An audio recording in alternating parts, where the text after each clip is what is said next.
की प्रॉब्लम है। तो उन्होंने जो बोल दिया वो अंतिम सत्य है। ले मैनू फलानी कहंदी है ऐ खाड़ो तो ऐ हो जांदा है। ये सवाल मैंने आपके लिए पूछा था। I wanted to ask Khan sir कि आपका एक एपिसोड था ट्रेन के बारे में, कि ट्रेन में ऐसा क्यों होता है, शुरुआत में ऐसा हुआ था, ये यहाँ पर बोगी के लिए ये कनेक्शन, तो ये सोर्स क्या होते हैं आपके, कहाँ से आपसे सुन लेंगी उसके बाद खुद का चैनल शुरू कर।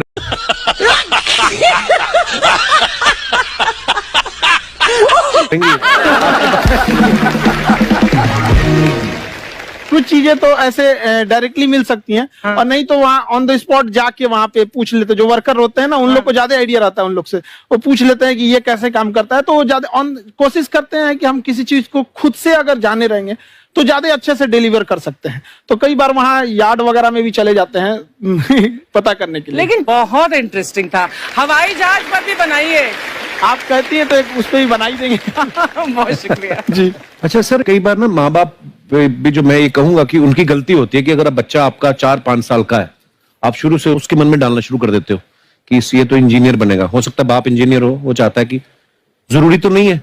अब मेरे पिताजी पुलिस में थे जी, मेरे मामा सब आर्मी में थे, मैं अकेला इस फील्ड में निकला है, मुझे ये चीज अट्रैक्ट करती थी। ये कहां तक सही है सर?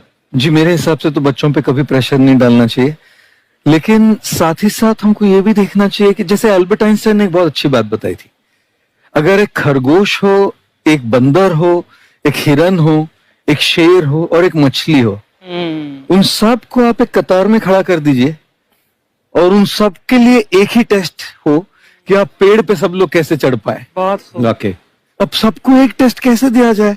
मछली तो आत्महत्या कर लेगी सोच के कि मैं तो कोई पास ही नहीं होंगी, ये मछली कैसे पेड़ पे चढ़ेगी? राइट। लेकिन कई बार ऐसे हो गया ना कि एजुकेशन सिस्टम ऐसी बन गई कि बस ग्रेड्स हो गए, सब्जेक्ट्स पढ़ने हैं, जो भी किया है और वो भी जरूरी है, लेकिन वो करते करते बच्चों की जो इंटरेस्ट है, बच्चों की जो पैशन है, उसमें उनको एनकरेज करना बहुत ज्यादा जरूरी है। एक पिताजी एक बार अपने बेटे को ऐसा चाटा मारे जोर से, तो पड़ोसी ने पूछा क्यों मार रहे जी? बोले कल रिजल्ट है इसका। कल रिजल्ट? तो बोले रिजल्ट कल है ना साहब, तो आज क्यों मारने? कल बाहर गाँव जा रहा हूँ, कल का काम आज निपट के कर। कहने का मतलब ये है कि आप देखिएगा कि अगर आप बच्चों को अपने कॉम्पिटेंस के हिसाब से नहीं देंगे तो ये चाटे ही खाते रहने पड़ेंगे, फेल ही होते रहेंगे। वाकई। अच्छा, विवेक सर का एक कहना है कि बच्चों का अगर 95% से ज्यादा मार्क्स आते हैं वो भी खतरनाक होते हैं। 75 से 85% वाले जो बच्चे होते हैं लाइफ में बड़ा अच्छा करते हैं। अच्छा। कभी किसी पेरेंट्स ने आगे कहा है कि आपकी वजह से मेरा 95% वाला बच्चा 75 पे